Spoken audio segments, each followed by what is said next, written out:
भीड़ नहीं है, वो मेरा परिवार है। वो मुझसे प्रेम करता है, मेरे एक इशारे पे, मेरे एक कहे पे दिल्ली आ जाता है। चुनाव का मतलब ये समझिए खजाने की चाबी। खजाने की चाबी अगर भाजपा के पास होगी तो अपने लोगों के लिए काम करेंगे, कांग्रेस के पास होगी तो अपने लोगों के लिए काम करेंगे। जो सरकारें किसानों के खिलाफ होती हैं, कमेरों के खिलाफ होती हैं, गांव में एक भाईचारा बनता है, वो सरकारों को उखाड़ के फेंक दिया जाता है। हरियाणा कांग्रेस को सुना कि उनका हर नेता गांव-गांव में जाकर कह रहा है कि पर्ची से नौकरी लग जाएगी, वो संविधान का भी मजाक उड़ा रहे हैं। भाजपा कांग्रेस दोनों के रहने में हमारे लोगों का भला नहीं हो। कई ऐसे विषय हैं, लोकसभा का वोट देने के बाद जब मुद्दों की बात आई तो भाजपा कांग्रेस चुप्पी थाम के बैठी रही कि जो क्षेत्रीय राजनीति है वो खत्म नहीं होनी चाहिए।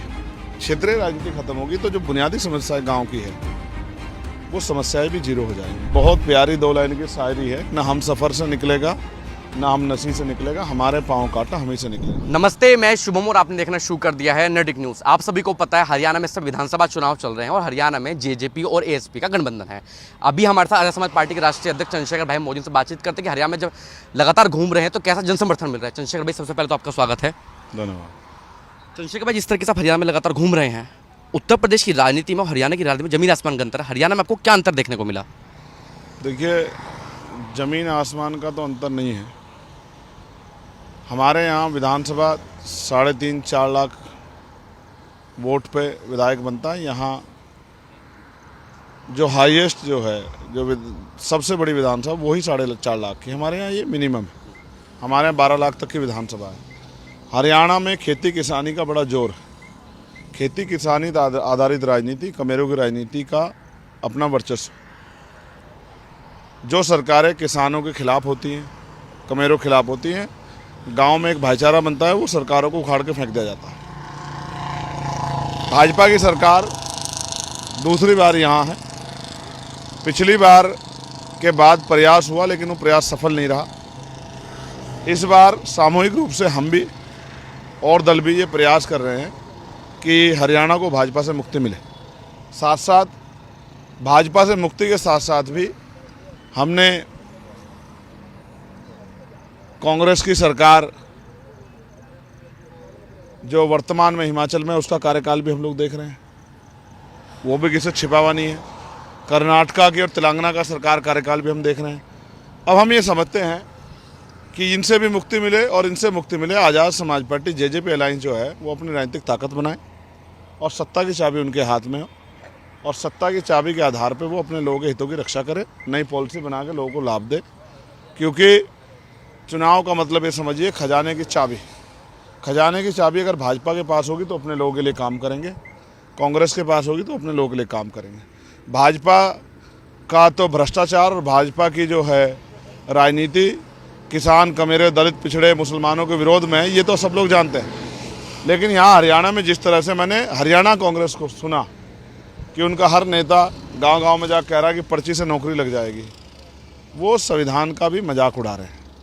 देश में जो, प्रदेश में जो भर्ती प्रक्रिया है उसका भी और जन भावनाओं का भी मजाक उड़ा रहे हैं। जिस तरह से उनके नेता, उन्हीं की पार्टियों में जो सीनियर वंचित वर्ग के नेता, उनका अपमान कर रहे हैं।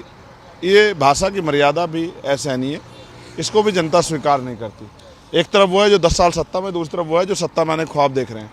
इन दोनों ही राज में, जबकि कांग्रेस 10 साल पहले यहाँ रही है, तो मैं समझता हूँ भाजपा कांग्रेस दोनों के रहने में हमारे लोगों का भला नहीं होगा। कई ऐसे विषय हैं, लोकसभा का वोट देने के बाद जब मुद्दों की बात आई तो भाजपा कांग्रेस चुप्पी थाम के बैठी रही। इसलिए मैं मानता हूं कि हमारे लोगों को वोट हमारा हथियार है, इस हथियार का सही प्रयोग करना आना चाहिए और इस हथियार के तौर पे अपने अधिकारों की रक्षा करना और राजनीतिक शक्ति प्राप्त करके, जैसे बाबा साहब अम्बेडकर कहते हैं, political power is the master की। राजनीतिक सत्ता वो चाबी है जो आपकी सारी परेशानियों को हल कर देगी। तो राजनीतिक सत्ता में कैसे हम लोग आएँ, राज्य के भागीदार बने, इसके बारे में हमारे लोग सोचना चाहिए। इसीलिए हम लोग यहाँ मेहनत कर रहे हैं और हमारी मेहनत सफल होगी, ऐसा हमें भरोसा है। चंद्रशेखर भाई, आपने कहा कि जो और नेताएं हैं, चाहे भाजपा हो चाहे कांग्रेस हो, तो मेरा एक सवाल आपसे ये बनता है कि जब आपने देखा जो लोकसभा चुनाव का परिणाम आया तो जितने भी सांसद थे सब लोग जय भीम और संविधान की किताब लेकर शपथ ले रहे थे। लेकिन जब मुद्दे की बात आई, जब बाबा साहब के स्टैचू की बात आई, सारे सांसद चुप रहे, सिर्फ एक आप और बीएसपी, तमाम ऐसी पार्टियां हैं, तमाम ऐसे संगठन जिन लोगों ने आवाज़ उठाई। तो ऐसे नेताओं को देखने को आपको क्या मिलता है, क्या समझ में आता है ऐसे नेताओं को देखकर? एक बहुत प्यारी 2 लाइन की शायरी है, ना हम सफ़र से निकलेगा ना हम नसी से निकलेगा, हमारे पाँव काटा हमें से निकलेगा। हमारी समस्या है, हमें इसका समाधान करना पड़ेगा। मैं उदाहरण के तौर पे बताता हूँ। यहाँ कांग्रेस भी थी, अकाली दल भी था, यहाँ लेफ्ट की पार्टियाँ भी थी, यहाँ मुस्लिम लीग भी थी। फिर भी बाबा साहब अम्बेडकर ने अपनी पार्टी बना के समाज के लोगों को जागरूक किया। इन्हीं सभी दलों के होते भी मान्यवर काशीराम साहब ने अपना दल बनाया। क्यों बनाया? क्योंकि इनकी जो हमारी जो समस्या है इन दलों के लिए वो समस्या ही नहीं। इसलिए हमें अपनी समस्या का हल करने के लिए अपने दलों में बल पैदा करना पड़ा। साहब कहते हैं जिनका दल नहीं होगा उनका बल नहीं होगा, और जिनमें बल नहीं होगा उनकी समस्याओं का हल नहीं होगा। आज हमें लोगों ने वोट देके जिताकर भेजा नगीना से पार्लियामेंट। हम पार्लियामेंट में हम लोग की आवाज़ उठाते हैं।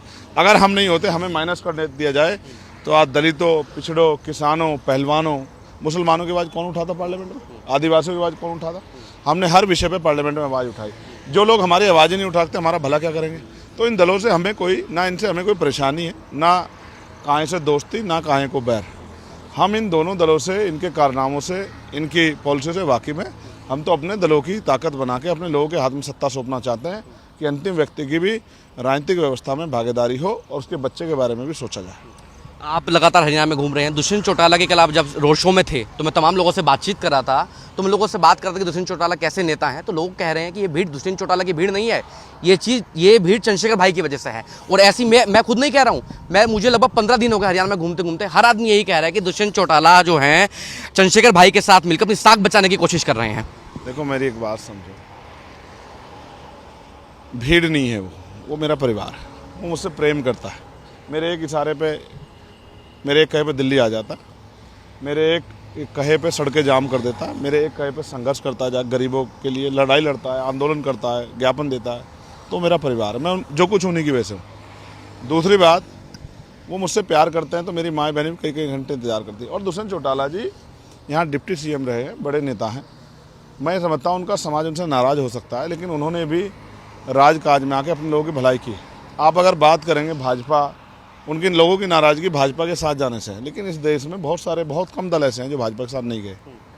इवन बहुजन समाज पार्टी ने 3 बार भाजपा के साथ मिलकर सरकार बनाई। इवन बराबर के ही राष्ट्रीय लोकदल के लोग जो पिछली बार 2022 में विपक्ष के अलायंस में थे, वो आज भाजपा के साथ हैं। बहुत सारी ऐसी पार्टियाँ, नीतीश कुमार जी एक बार अपने आप को प्राइम मिनिस्टर का दावेदार कह रहे थे, इंडिया अलायंस का फेस कह रहे थे, वो भाजपा के साथ मिलकर सरकार चला रहे हैं। नीतीश नायडू जी वो भाजपा के साथ। ऐसे बहुत सारे दल हैं जिन्होंने कभी ना कभी भाजपा के साथ मिलकर प्रत्यक्ष और अप्रत्यक्ष रूप से सरकार में रह के काम किया।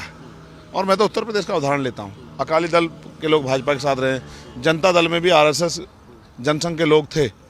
तो मेरा कहना ये है कि राजनीतिक व्यवस्था एक अलग चीज़ है। उन्होंने क्यों फैसले लिए, क्या परिस्थिति, मैं किसी को डिफाइन नहीं कर रहा हूँ, लेकिन जितना मैंने जाना कि अगर ये लोग जो उनको छोड़ गए हैं, अगर उस समय वो फैसला लेते तो शायद ये लोग उस दिन में चले जाते। आज भी तो जो वो माइनस में थे 6 महीने से, फिर भी सरकार चली ना।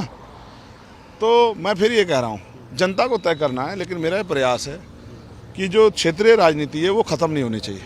क्षेत्रीय राजनीति खत्म होगी तो जो बुनियादी समस्याएं गांव की है वो समस्याएं भी जीरो हो जाएंगी। उन पर कोई बात ही नहीं करेगा, क्योंकि महलों में बैठे वाले व्यक्ति को नहीं दिखता गाँव में क्या समस्या है। तो मैं तो अपने लोग कह रहा हूँ कि तैयार होकर हमारे अलायंस की मदद करें, हमें ताकत दें। जब हमारा अलायंस ताकत में आएगा, सत्ता हमारे पास होगी, तब हम अपने लोगों का पॉलिसी बना के भला कर पाएंगे, ऐसा हमें भरोसा है। आप देख रहे हैं नेट्रिक न्यूज, साहस सच कहने का।